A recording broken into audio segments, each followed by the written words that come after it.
اور حضرت پیر جی سید عطاء المحمد بخاری رحمۃ اللہ علیہ، انہوں نے تو اپنے آپ کو اس کام کے لیے وقف کر دیا تھا۔ اور ہمارے برادر محترم عبداللطیف خالد چیمہ صاحب بھی بتا رہے تھے، اور برادر عزیز مولانا عطاء المنان بخاری نے بتایا کہ انہوں نے ایک حلف نامہ لکھا تھا۔ تو بڑا عجیب معاملہ ہوا، انہوں نے اپنے جسم کو زخمی کر کے اس میں سے خون نکالا اور اس سے ایک حلف نامہ لکھا،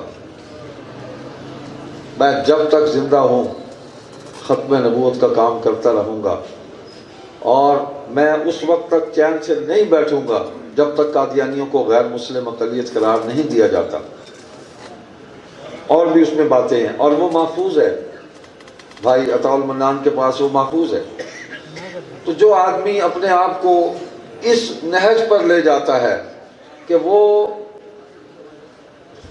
موت سے کھیلتا ہے، انہوں نے کبھی ہمیں نہیں بتایا،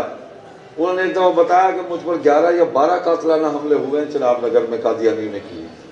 وہیں کھڑے ہو کے کہا کہ میں نے کبھی یہ بات نہیں کی، اس لیے کہ نمود و نمائش کا میں قائل نہیں ہوں،